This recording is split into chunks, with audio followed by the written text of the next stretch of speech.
कक्षा 5 के सभी छात्र छात्राओं का स्वागत है आज इस कक्षा में हम कार्य पुस्तिका गणित ज्ञान कक्षा 5 को हल करना शुरू करेंगे। तो यहाँ पर देखिए हमारी कार्य पुस्तिका में कौन कौन से चैप्टर्स हमको कंप्लीट करने हैं।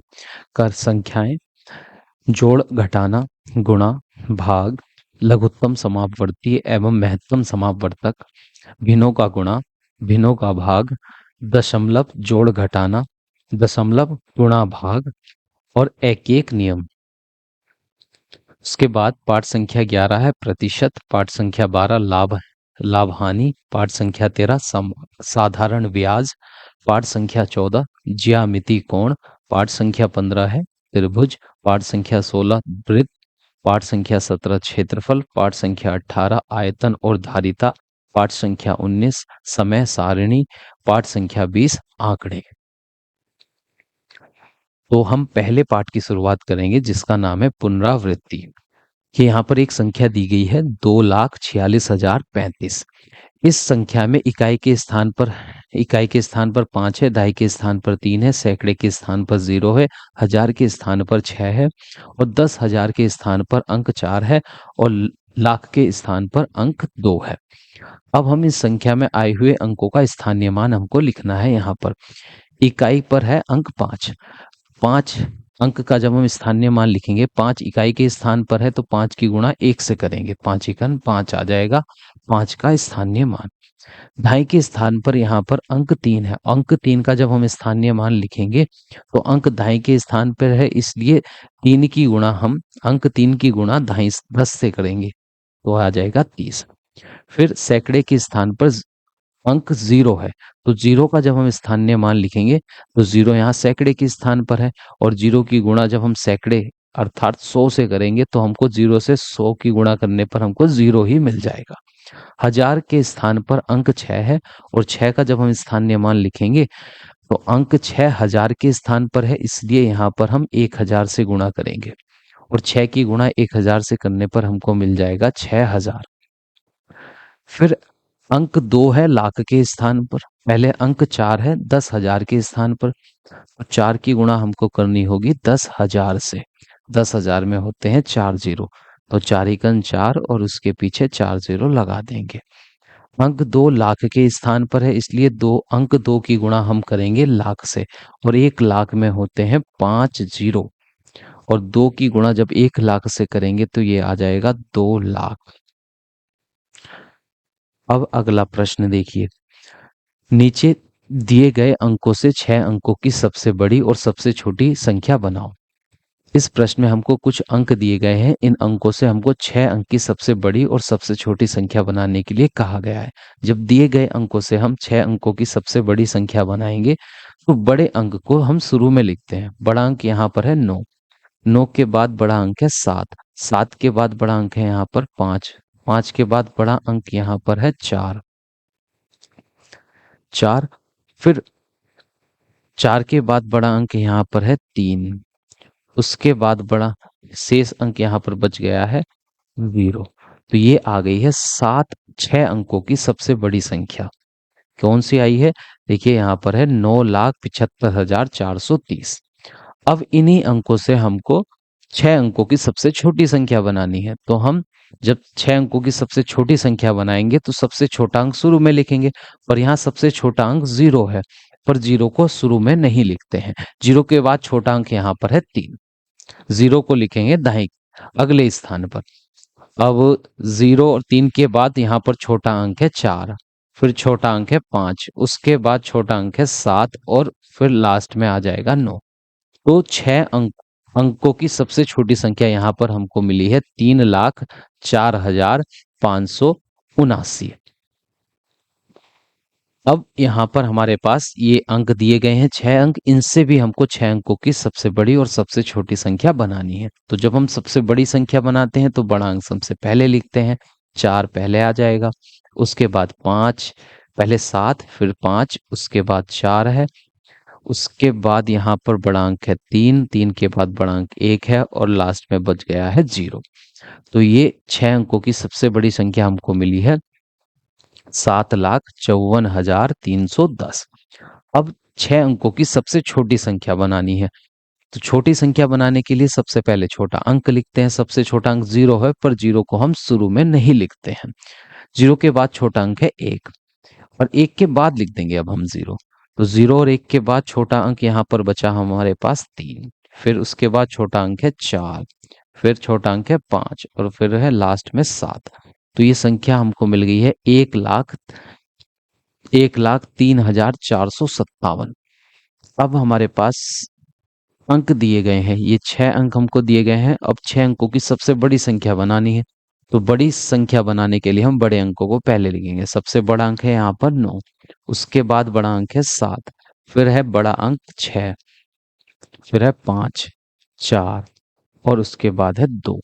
तो ये 6 अंकों की सबसे बड़ी संख्या बन गई है 9,76,542। अब 6 अंकों की सबसे छोटी संख्या हमको बनानी है। तो सबसे छोटा अंक पहले लिखेंगे। सबसे छोटा अंक है यहाँ पर 4, 2 है, उसके बाद छोटा अंक है 4, फिर 5 है, फिर 6 है, उसके बाद 7, और फिर 9। तो ये बनी है 2,45,679। अब चलते हैं अगले प्रश्न पर। प्रश्न संख्या, अब नेक्स्ट प्रश्न देखिए, यहाँ पर हमको दिए गए हल करना है, इनको जोड़ के सवाल दिए गए हैं, इनको जोड़ेंगे। 3 और 4 जुड़कर आ जाएंगे 7, 0, 9 और 1 जोड़ने पर आएगा 10, 10 का 0 हासिल ढाई लगा देंगे आगे। देखिए एक हासिल आगे चला जाएगा, 1, 5, 6 हो जाएंगे, 2 जोड़ने पर 8, और एक हासिल जोड़ेंगे तो हो जाएगा 9। 5, 4, 9 और 2 हो जाएंगे 11, 11 का हम 1 लिखेंगे और 1 लगा देंगे हासिल। 2 और 6, 8, और 1 9, और 1 हासिल हो जाएगा 10, 10 का 0 हासिल लगा 1, फिर 6, 3, 9 और 1 हासिल हो जाएगा 10। 2 और 4, 6, 7, 13 का 3 हासिल लगेंगे 1, 4, 2, 6, 7, 13 और 1 हासिल हो जाएंगे 14, 14 का 4 हासिल लगा 1, 3, 2, 5, 1, 6 और 1 हासिल था 7 हो जाएगा। 4, 4, 8 और 1 9 हो जाएगा ये। 2, 3, 5 और 2 जोड़ेंगे तो आ जाएगा 7। 2, 7, 5 और 7 12, 12 में 3 जोड़ेंगे तो हमको मिल जाएगा यहाँ पर 15। अगला सवाल देखिए, यहाँ पर हमको घटाना है, माइनस का चिन्ह लगा हुआ है, ऋण चिन्ह यहाँ पर लगा हुआ है। तो ऊपर वाली संख्या में से नीचे वाली संख्या घटानी है। अब देखिए 3 में से 8 घटेगा नहीं, तो एक ढाई लेंगे हम। तो यहाँ तो बच जाएगा 4, और यहाँ ढाई आने की वजह से एक यहाँ से उधार लेंगे, तो 3 के आगे वो आ गया है 13 हो गया। 13 में से 8 घटाने पर हमको मिला 5। 4 में से 9 घटेंगे नहीं, तो इधर से ढाई लेंगे। 8 में से 1 कम हो जाएगा, यहाँ पर 7, और यहाँ हो जाएगा 14। ढाई उधार लेंगे और 4 यहाँ पर था तो 14 हो गया। 14 और में से 9 घटाने पर हमको मिलेगा 5। अब 7 में से 3 घटाएंगे 4, 5 में से 1 घटाने पर 4, 4 में से 4 घटाएंगे 0, और 5 में से 2 घटाने पर हमको मिलेगा 3। अब चलते हैं अगले प्रश्न पर। प्रश्न संख्या 1। श्वेता ने 21,480 रुपए के कपड़े, 3,600 रुपए की अलमारी, 4,978 रुपए की साइकिल खरीदी। उसने कुल कितने रुपए खर्च किए, ये हमको बताना है। देखिए श्वेता ने सबसे पहले खरीदे हैं कपड़े, 21,480 रुपए के कपड़े उसने खरीदे हैं। फिर उसके बाद उसने एक अलमारी खरीदी है, उसकी कीमत है 3,600 रुपए। फिर उसने खरीदी है साइकिल, तो साइकिल है 4,978 रुपए की। तो उस इन तीनों को मिलाकर कुल मूल्य कितना हो जाएगा, तो इनको हमें जोड़ना होगा। 0 में 8 जोड़ने पर 8 आएगा, 8 7 हो जाएंगे, 15 का 5 हासिल लगा 1। उसके बाद 4 6 10 9 19 और 1 हासिल, 20 का 0 हासिल लगेगा 2। 2 1 3 और 3 6, 4 हो जाएंगे 10, 10 का 0 हासिल लगेगा 1। 2 और 1 हासिल हो जाएंगे 3। तो उसने कुल कितने रुपए खर्च किए हैं, 30,058 रुपए उसने खर्च किए हैं। 30,058 रुपए श्वेता ने खर्च किए हैं। दूसरा सवाल देखिए, श्याम के पास कोल्ड स्टोर में 11,020 बोरे आलू थे। 1,020 बोरे आलू बेच दिए। अब श्याम के पास कितने बोरे आलू शेष बचे हैं? देखिए, श्याम के पास जो कोल्ड स्टोर है उसके पास उसमें 11,020 आलू की बोरे थे। अब उनमें से उसने 1,020 आलू के बोरे बेच दिए हैं। अब इनको घटाकर हमको बताना है कि अब कितने आलू के बोरे शेष रह गए हैं। तो जीरो में से जीरो घटाने पर जीरो, दो में से दो घटाएंगे जीरो, जीरो में से जीरो घटाने पर जीरो, एक में से एक घटाएंगे जीरो, और ये आ गया है एक। तो अब उसके पास उसके कोल्ड स्टोर में 10,000 आलू के बोरे शेष रह गए हैं। यही हमारे इस प्रश्न का सही उत्तर है। अगला सवाल देखिए। यहाँ पर हमको हल करने के लिए कहा गया है, दो प्रश्न गुणा के दिए गए हैं, दो प्रश्न यहाँ पर भाग के दिए गए हैं। ठीक है, चलिए इनको भी हल कर लेते हैं। अब करते हैं गुणा। पहले हम गुणा करेंगे 9 से। 9 सत्ते 63 का 3 हासिल लगेंगे 6। 9 छंग 54 और 6 हो जाएंगे 60 का 0 हासिल लगे 6। 9 पंजे 45 और 6 जोड़ने पर हमको मिलेगा 51। उसके बाद 4 सत्ते 28 का 8 हासिल लगेंगे यहाँ पर 2। फिर 4 छंग 24 और 2 हासिल हो जाएंगे 26 का 6 हासिल लगे 2। फिर इसके बाद 4 पंजे 20 और 2 हासिल जोड़ेंगे तो हो जाएगा 22। अब हमको गुणा करनी है 2 से। तो 2 की गुणा हम तीसरी पंक्ति में करेंगे। यहाँ पर 2 क्रॉस के चिन्ह लगा देंगे, 2 स्थान छोड़कर अब हमको संख्या लिखनी है। 2 सत्ते 14 का 4 हासिल लगेगा 1 यहाँ पर। 2 छंग 12 और 1 हासिल हो जाएगा 13 का 3 हासिल लगा फिर 1। अब 2 पंजे 10 और 1 हासिल हो गया यहाँ पर 11। अब इन सब तीनों पंक्तियों को हम जोड़ लेंगे। 3 के नीचे तो कोई अंक लिखा नहीं है तो 3 लिख देंगे। 0 और 8 जुड़कर हो जाएंगे 8। 1 6 7 और 4 हो जाएंगे 11 का 1 हासिल लगेगा फिर यहाँ पर 1। 5 2 7 3 10 और 1 हासिल हो गया 11। 11 का 1 फिर से हासिल 1 लगेगा। 2 1 3 और 1 हासिल हो गया यहाँ पर 4। और ये 1 के नीचे कुछ नहीं है तो इसको जैसा था वैसे ही उतार लेंगे। अगला सवाल देखिए। अब इस प्रश्न का उत्तर आया है 1,41,183। अब हमको 761 की गुणा करनी है 202 से। तो पहले हम 2 का पहाड़ा पढ़ेंगे। 2 इकन 2, 2 छंग 12 का 2 हासिल लगा 1, 2 सत्ते 14 और 1 हासिल हो गया 15।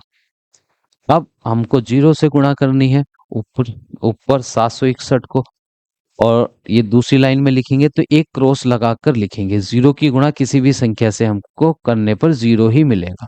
तो 0 की गुणा जब 2 1 2 6 और 7 से करेंगे तो तीनों बार हमको 0 मिलेगा।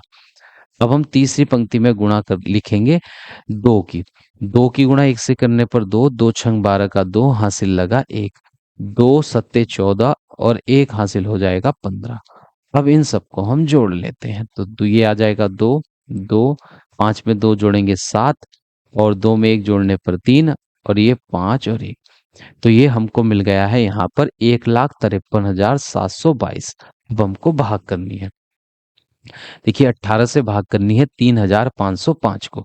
तो 18 दूनी होते हैं 36। तो 36 तो यहाँ पर ज्यादा हो जाएगा। देखिए जब हम देखते हैं 18 का पहाड़ा 3 में पढ़ेंगे तो 18 के पहाड़े में ना तो 3 आता है ना 3 से छोटी संख्या, दो संख्या एक साथ ले लेते हैं।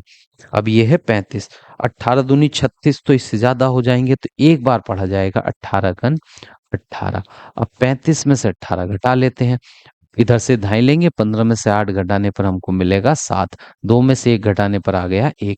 फिर उतार लेंगे अगला अंक 0 उतार लिया। अब देखिए कितनी बार पढ़ा जाएगा यहाँ पर। देखिए 18 पंजे होते हैं 90 और 18 नम्मा जाएगा, ये 18 नम्मा होते हैं 162। तो 170 में से 162 अगर हम घटाएंगे तो हमको मिलेगा 8। फिर उतार लेंगे हम यहाँ पर 5। अब ये हो गया 85। अब देखते हैं कितनी बार जाएगा। 18 कन 18, 18 दूनी 36, 18 तिया 54, 18 चौक 72, 18 चौक आ जाएंगे यहाँ पर 72। 18 पंजी 90 तो ज्यादा हो जाएंगे, इनको घटा लेते हैं। 5 में से 2 घटाएंगे 3 आ गया। 8 में से 7 घटाने पर हमको मिला है 1। तो भागफल आया है यहाँ पर 194 और शेषफल हमको प्राप्त हुआ है 13। अब हमको 40 से भाग करनी है 8305 को। अब देखिए 40 के पहाड़े में 8 तो आएगा नहीं ना, 8 से कोई छोटा अंक मिलेगा हमको। अब 8 तो 2 अंक एक साथ लेंगे, 40 दूनी हो जाएंगे 80। अब 83 में से 80 घटाने पर 3 मिलेगा, उतार लेंगे अगला अंक 0, तो अब ये 30 हो गया। पर 40 के पाड़े में तो 30 भी नहीं आता और 30 से छोटी संख्या भी नहीं आती, तो इसका लगाएंगे हम 0 और फिर अगला अंक उतार लेंगे इसी के पीछे। अब ये 300 हो गया 5। देखिए 40 के पाड़े में 305 तो आएगा नहीं, और इससे छोटा अंक देख लेते हैं क्या आता है। देखिए 4 के पाड़े में 4 सत्ते तो होते हैं 28, तो 40 सत्ते हो जाएंगे 280। तो 40 सत्ते जाएगा, ये 40 सत्ते हो जाएगा 280। अब इनको घटा लेते हैं, 5 में से 0 घटाने पर 5, 10 में से 8 घटाएंगे तो आ गया 2। ठीक है, ये शेषफल हमको मिला 25 और भागफल आया है 207। अब हम चलते हैं अगले प्रश्न पर। प्रश्न संख्या 1 देखिए, एक पेंसिल बॉक्स का मूल्य 55 रुपए है। ऐसे ही 25 पेंसिल बॉक्स का मूल्य हमको बताना है। कि प्रश्न में हमको एक पेंसिल बॉक्स का मूल्य 55 रुपए दिया गया है और ऐसे ही 25 पेंसिल बॉक्स का मूल्य निकालने के लिए कहा गया है। जब प्रश्न में हमको एक वस्तु का मूल्य देकर एक से अधिक वस्तुओं का मूल्य, उसी प्रकार की एक से अधिक वस्तुओं का मूल्य ज्ञात करने के लिए कहा जाता है, तब हम करते हैं उनकी गुणा। तो एक वस्तु का, एक पेंसिल बॉक्स का जो मूल्य है उसकी गुणा हम कर देंगे जितनी पेंसिल बॉक्स हमको खरीदने हैं उस संख्या से। तो 55 की गुणा हमको करनी होगी यहाँ पर 25 से।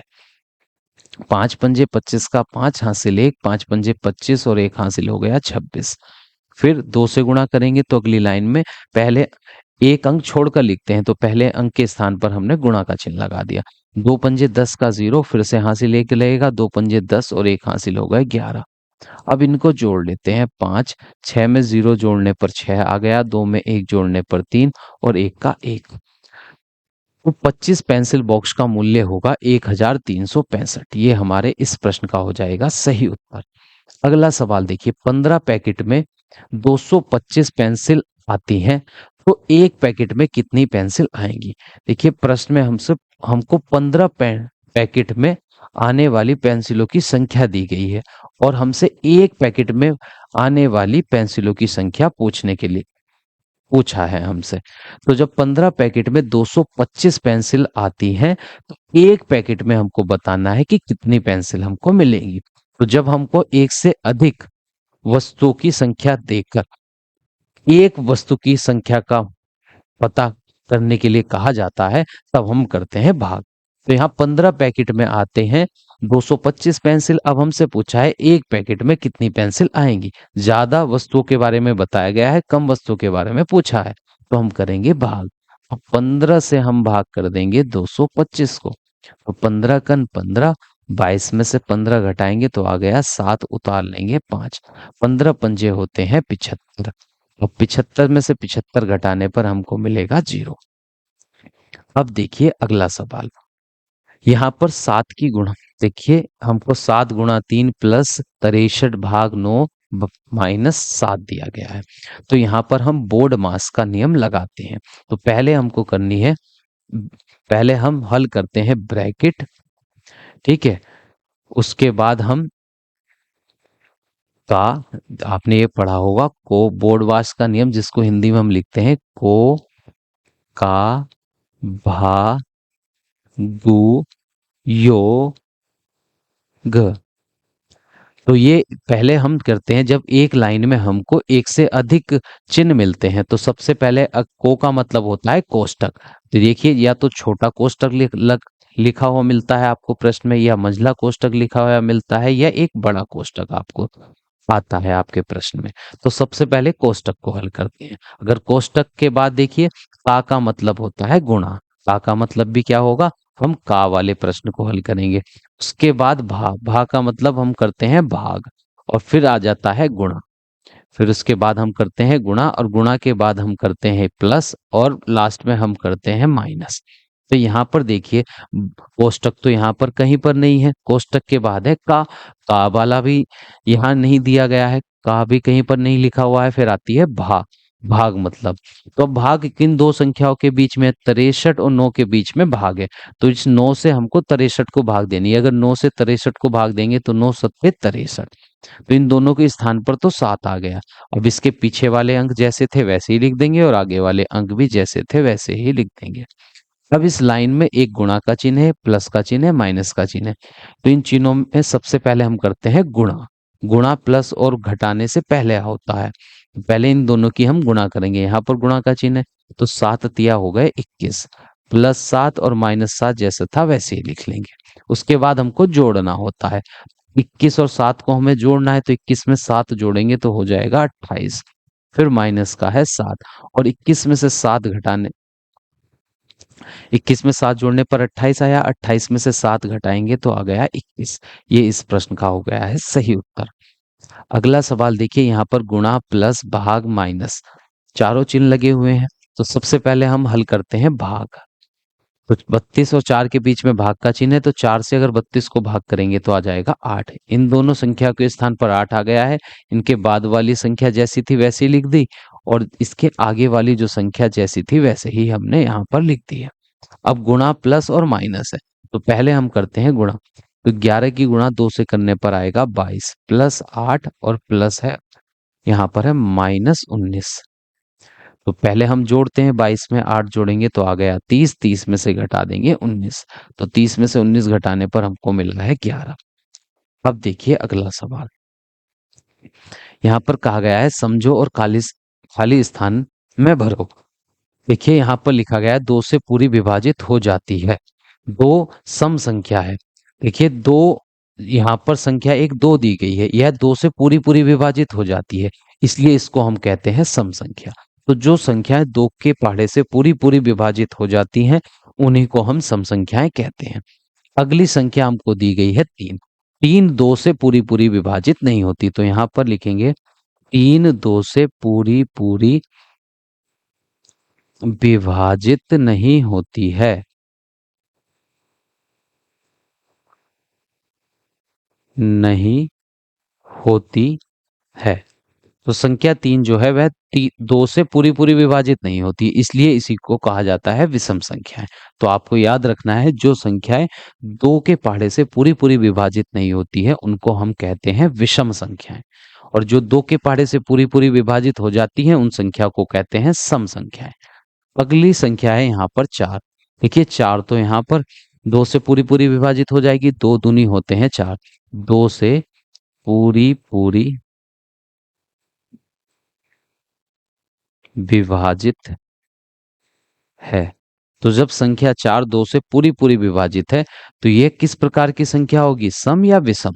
ये होगी सम संख्या, 4 सम संख्या है क्योंकि ये 2 से पूरी पूरी विभाजित हो गई है।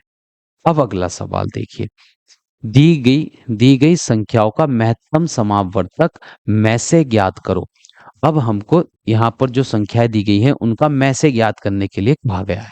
देखिए में से ज्ञात करने का मतलब होता है दी गई संख्याओं में हमको, देखिए यहाँ पर संख्या 18 और 24 का में से निकालना है। में से का मतलब है वो बड़ी से बड़ी संख्या हमको बतानी है जो 18 और 24 को पूरा पूरा विभाजित कर दे।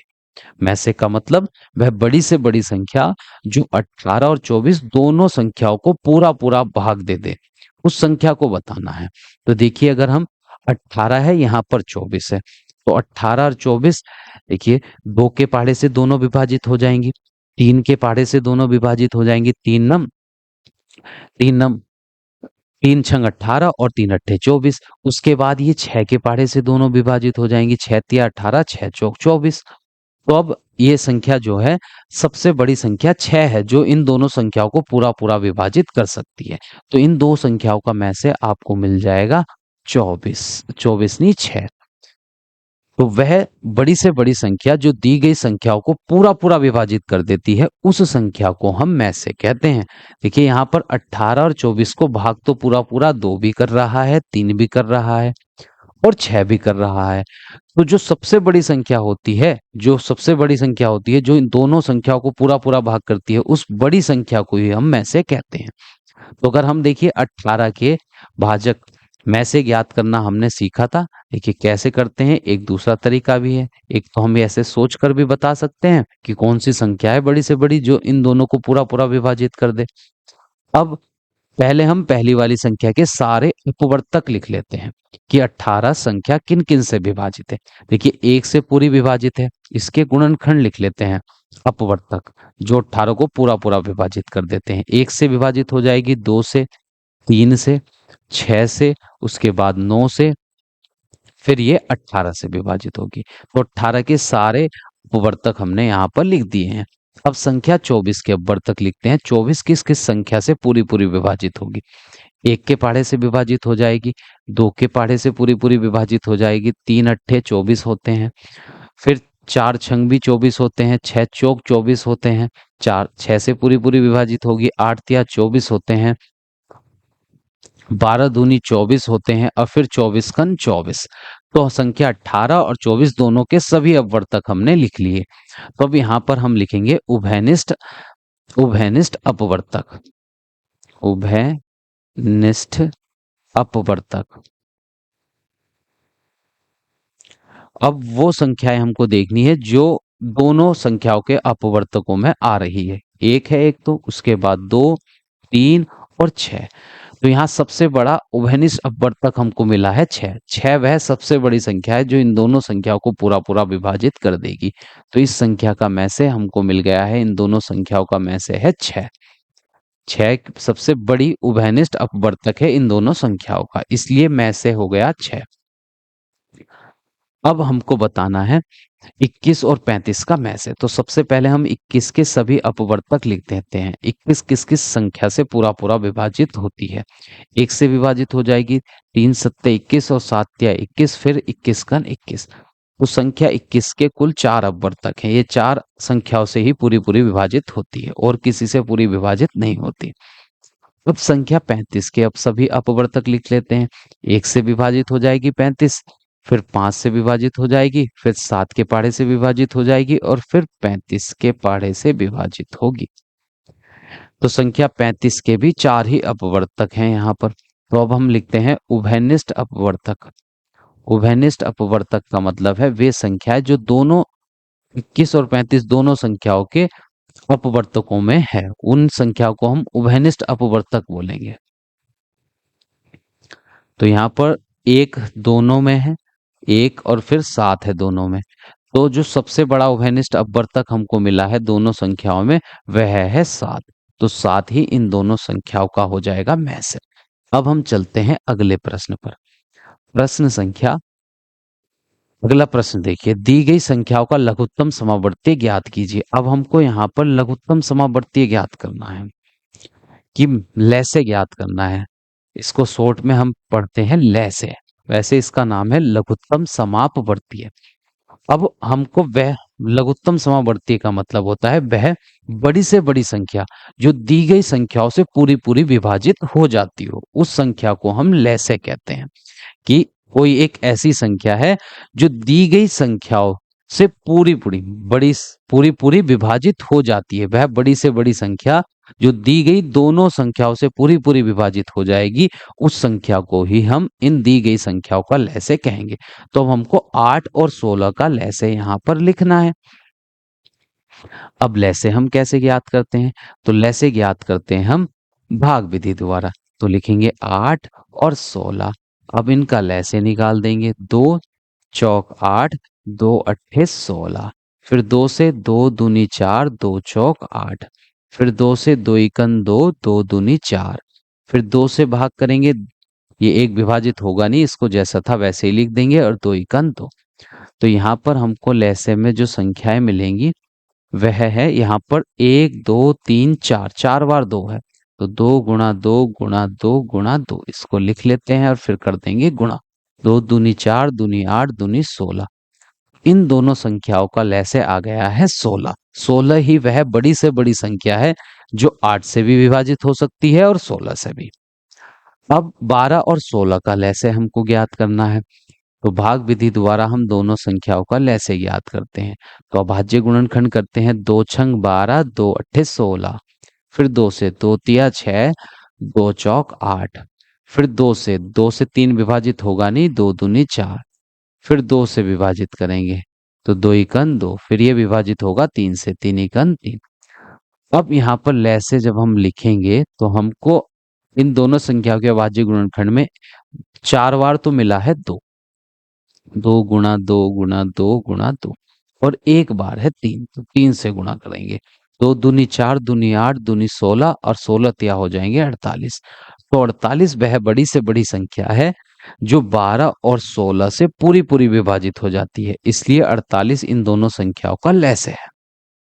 अगला सवाल देखिए, भिन्नों को देखो, समझो और रिक्त स्थान में सही चिन्ह, देखिए लेस देन, ग्रेटर देन, से, लेस देन, ग्रेटर देन और इक्वल, ये चिन्ह लगाने के लिए कहा गया है। अब यहाँ पर जो दो भिन्न दी गई हैं दोनों के हर एक जैसे हैं, तो दो भिन्नों के हर एक जैसे होते हैं उनको बोलते हैं हम समान भिन्न।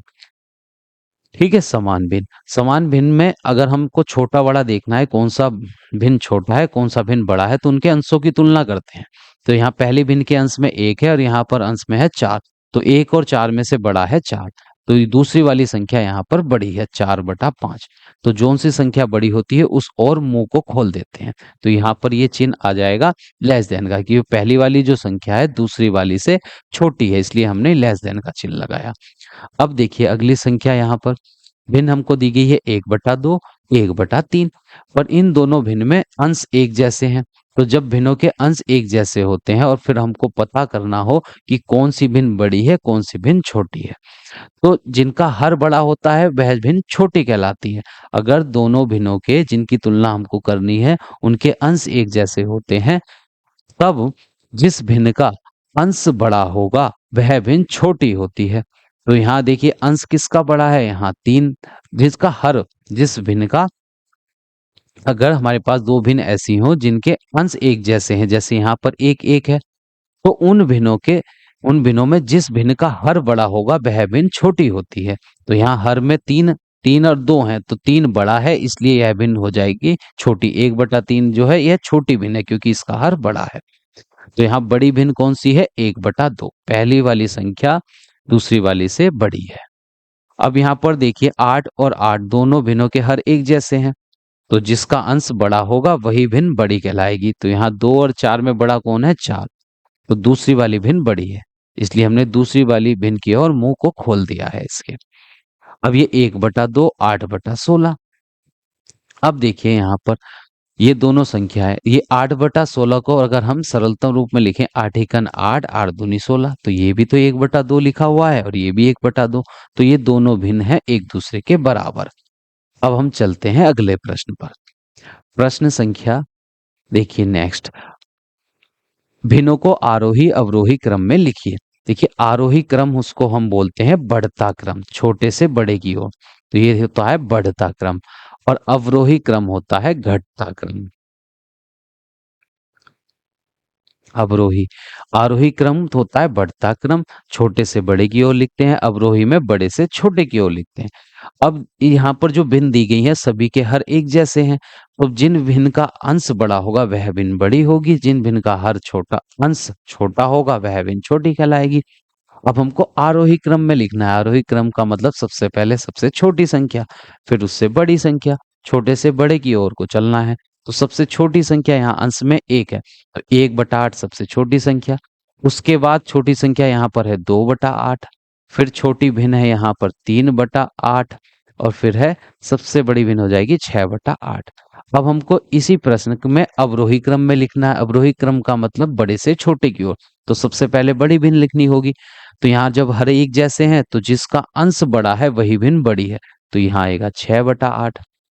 फिर 6 के बाद बड़ा अंश है 3, तो ये आ जाएगा 3/8, उसके बाद 2/8 और फिर है 1/8।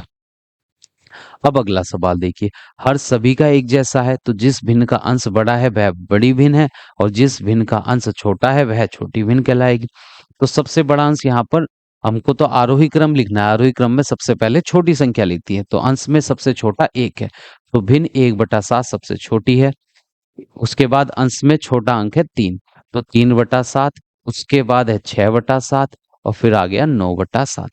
तो सबसे पहले छोटी भिन्न, फिर उससे बड़ी, फिर उससे बड़ी, लास्ट में सबसे बड़ी भिन्न आ जाती है आरोही क्रम में। अब हमको लिखना है अवरोही क्रम। सबसे पहले बड़ी भिन्न लिखेंगे तो 9/7 सबसे बड़ी है, फिर उससे छोटी भिन्न है 6/7, फिर उससे छोटी भिन्न है 3/7, फिर उससे छोटी भिन्न है 1/7।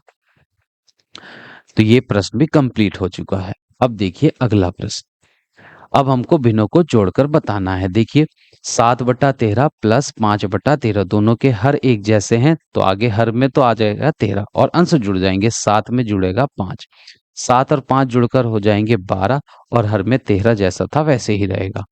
अब यहाँ पर भी हर एक जैसे हैं तो हर में 4 ही आ गया, अंश जुड़ जाएंगे, 6 में जुड़ेगा 8, 6 और 8 जुड़कर हो जाएंगे 14 और हर में 4 जैसा था वैसे ही आ गया। अगला सवाल देखिए। अब हमको भिन्नों को घटाना है। हर एक जैसे हैं तो हर में तो 8 जैसा था वैसे ही आ जाएगा। अंश घट जाएंगे, पहली भिन्न के अंश में से दूसरी भिन्न का अंश घट जाएगा। 11 में से हम घटाएंगे 5, 11 में से 5 घटाने पर हमको मिलेगा 6 और हर में है 8। अब 6 और 8 को हम सरलतम रूप में लिख सकते हैं, ये 2 से विभाजित हो जाएंगे, 2 तिया 6 और 2 चौक 8। अब अगला सवाल है 17/13 माइनस 5/13 दोनों भिन्नों के हर एक जैसे हैं तो हर में तो 13 जैसा था वैसे ही आ जाएगा। अंश में 17 में से हम घटा देंगे दूसरे भिन्न के अंश को, 17 में से 5 घटाने पर हमको मिलेगा 12 और हर में है 13, तो 12/13 इस प्रश्न का हो जाएगा सही उत्तर। अब देखिए अगला सवाल। भिन्नों को दशमलव संख्याओं में बदलो। देखिए दशमलव संख्याओं में बदलने के लिए कहा गया है। अब यहाँ पर विस्तारित रूप दिया गया है दशमलव संख्याओं का। देखिए 28 तो आ जाएगा दशमलव से पहले ही। अब 3 के बटे में 10 लिखा हुआ है तो इसका मतलब है दशमलव के बाद पहले स्थान पर आ जाएगा 3, 10वें स्थान पर। और 9 के हर में यहाँ पर 100 लिखा हुआ है, 100 से जब हम 9 को भाग करेंगे या इसका मतलब है 100वें स्थान पर क्या है, 9 है। तो दशमलव के बाद जो दूसरा स्थान होता है उसे को बोलते हैं हम 100वां स्थान, तो यहाँ पर आ जाएगा 9। फिर 4 जो है वो 1000वें स्थान पर है, तो दशमलव के बाद जो तीसरा स्थान होता है उसी को हम कहते हैं 1000वां स्थान, तो ये आ जाएगा 4। इसका ये होगा, इस संख्या, इस विस्तारित रूप का ये दशमलव रूप हमने लिख दिया है। अगली संख्या देखिए 10 और 6 हो जाएंगे ये 16, और ये जो 3/10, 8/100, 4/1000 लिखे हुए हैं ये आते हैं दशमलव के बाद। तो 3 के बटे में 10 लिखने का मतलब है 10वें स्थान पर है, दशमलव के बाद जो पहला स्थान होता है उसको बोलते हैं 10वां स्थान। देखिए 8 के बटे में 100 है, इसका मतलब ये 100वें स्थान पर है, तो दशमलव के बाद जो दूसरा स्थान होगा उसको हम 100वां स्थान कहते हैं, तो 100वें स्थान पर आ जाएगा 8। और ये 4 के बटे में 1000 लिखा हुआ है, इसका मतलब ये 1000वें स्थान पर है, दशमलव के बाद 1000वें स्थान पर है 4। तो दशमलव के बाद जो तीसरा स्थान होता है वह 1000वां स्थान कहलाता है। तो इस विस्तारित रूप का ये हमने लिख दिया है दशमलव रूप। अब अगला सवाल देखिए। दशमलव संख्याओं को विस्तारित रूप में लिखिए। अब हमको दी गई संख्याओं को विस्तारित रूप में लिखना है। यहाँ पर संख्या है 25.135। अब 25.135 है। यहाँ पर देखिए जब दशमलव से पहली वाली संख्याओं को पढ़ते हैं तो ये है इकाई और ये है दहाई। तो 2 दहाई के स्थान पर है तो 2 के पीछे एक जीरो आ जाएगा, 2 की 10 से गुणा करने पर 20 हो जाएगा, प्लस 5 इकाई के स्थान पर है तो 5 की गुणा 1 से करेंगे तो आ जाएगा 5। फिर प्लस, अब ये दशमलव के बाद पहले स्थान पर है 1, तो दशमलव के बाद जो पहला स्थान होता है उसको बोलते हैं हम 10वां स्थान, 1/10 लिख देंगे। प्लस दशमलव के बाद जो दूसरा स्थान होता है उसको लिखते हैं हम, बोलते हैं 100वां स्थान, तो ये 3 के बटे में आ जाएगा 100 क्योंकि ये 100वें स्थान पर है। और 5 है दशमलव के बाद तीसरे स्थान पर, तीसरा स्थान कहलाता है 1000वां स्थान, तो 5 के बटे में आ जाएगा 1000। ये इसका विस्तारित रूप है। अब अगली संख्या है 65.386। अब इसका विस्तारित रूप लिखना है। तो 6 देखिए इकाई के स्थान पर 5 है, दहाई के स्थान पर है 6 और 10वें स्थान पर 3, 100वें स्थान पर 8 और 1000वें स्थान पर है 6। तो दहाई के स्थान पर 6 है तो 6 के पीछे एक जीरो आ जाएगा क्योंकि दहाई में एक जीरो होता है। इकाई के स्थान पर 5 है तो 5 का 5 रहेगा, प्लस 3 यहाँ पर 10वें स्थान पर है तो 3 के बटे में 10 लिखेंगे। 8 यहाँ पर 100वें स्थान पर है तो 8 के बटे में 100 आ जाएगा, प्लस 6 यहाँ पर 1000वें स्थान पर है तो 6 के बटे में 1000 आ गया। अब चलते हैं अगले प्रश्न पर। प्रश्न है रुपए पैसे में लिखो। तो देखिए रुपए और पैसे दोनों में लिखने के लिए हमको कहा गया है, दशमलव से पहले जो संख्या लिखी रहती है वह तो है रुपए, तो 92 रुपए हैं, और दशमलव के बाद जो संख्या है वह होती है पैसे। तो 08 का मतलब है 8 पैसे हैं ये। उसके बाद यहाँ दशमलव से पहले संख्या है 247, तो 247 तो हो जाएगा रुपए, और दशमलव के बाद जो संख्या लिखी रहती है वह होती है पैसे, तो ये हो जाएगा 76 पैसे। अगला सवाल देखिए, रुपए में लिखिए। अब हमको दिया गया है 510 रुपए हैं और 74 पैसे हैं। तो रुपए को हम दशमलव से पहले लिखते हैं, तो 510 तो आ जाएगा दशमलव से पहले, और दशमलव के बाद हम पैसे को लिखते हैं, तो 7 और 4 आ जाएगा दशमलव के बाद, तो ये संख्या हमारी रुपए में बदल जाएगी। 999 रुपए 9 पैसे हैं, तो जो दशमलव से पहले तो हम लिखते हैं रुपए को 999। अब 9 पैसे हैं, 9 पैसे को हम दो स्थान में लिखना है पीछे, तो 9 पैसे लिखा जाएगा 09, ये हो गया 9 पैसे। अगर हम 9 और 0 लिख दें तो ये 90 माना जाएगा, या दशमलव के बाद केवल हम ये लिख दें 999.9, तो ये भी हो जाएगा 999 रुपए 90 पैसे होंगे, क्योंकि इसके पीछे एक 0 बढ़ा देंगे हम। तो आपको 9 लिखना है तो 0 पहले लगाना होगा। अब चलते हैं अगले प्रश्न पर। प्रश्न संख्या, अगला प्रश्न देखिए यहाँ पर, किलोग्राम में बदलो। तो ग्राम से किलोग्राम में बदलना है, ग्राम से किलोग्राम में बदलना है। देखिए 1 किलोग्राम में होते हैं 1000 ग्राम, 1000 ग्राम।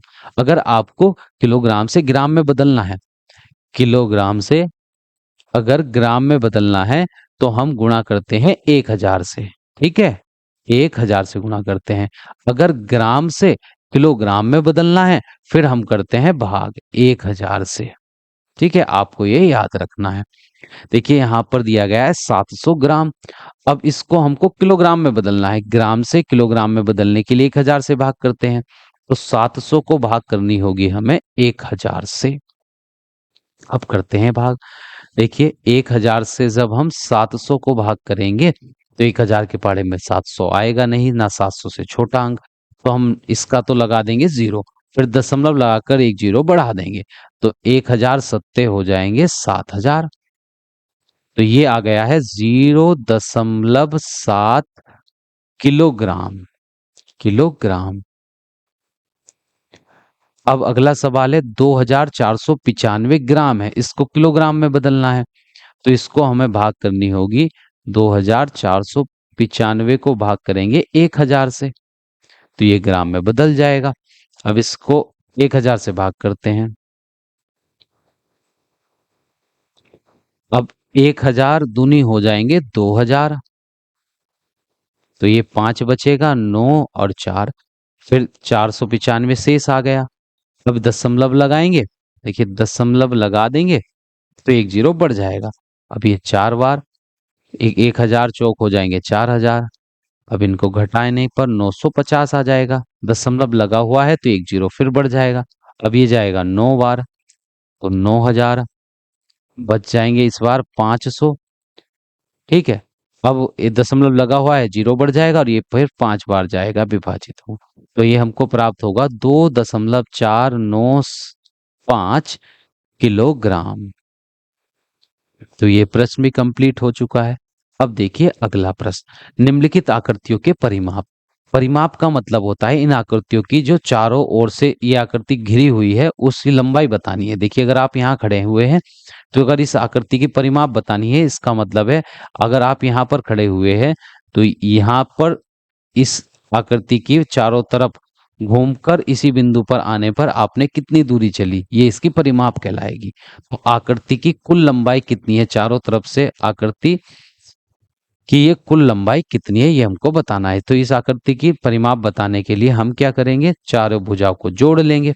ये एक आयत है और आयत का परिमाप निकालने का हमारे पास एक सूत्र भी होता है, 2 कोष्ठक में लंबाई प्लस चौड़ाई।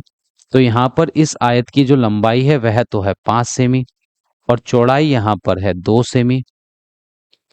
अगर हम 5 सेमी में 2 सेमी जोड़ेंगे तो ये हो गया 7 सेमी, और 7 और 2 की गुणा कर देंगे, 7 दूनी 14 सेमी। तो 14 सेंटीमीटर आ गई है, इस 14 सेमी आ गई है इस आकृति की परिमाप। देखिए इस आकृति की परिमाप हमको बतानी है, तो चारों भुजाओं का योग कर दीजिए बस। देखिए इस आकृति की परिमाप बतानी है तो चारों तरफ से जो बाउंड्री है इसकी, इस आकृति की, इसको जोड़ लीजिए। देखिए ये वाली भुजा की लंबाई है 4 सेमी, प्लस इस भुजा की लंबाई है 2 सेमी, ऊपर वाली भुजा की लंबाई 4 सेमी, और फिर ये साइड वाली भुजा की लंबाई है यहाँ पर है, ये वाली है 2 सेमी।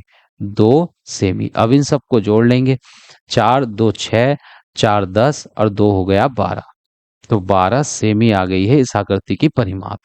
अब इस आकृति की परिमाप हमको बतानी है। एक त्रिभुज है, त्रिभुज की तीनों भुजाओं को जोड़ देंगे तो उसकी परिमाप निकल जाएगी। 4 सेमी प्लस 4 सेमी और प्लस 4 सेमी, तो 4 4 8 और 4 हो जाएंगे 12 सेमी।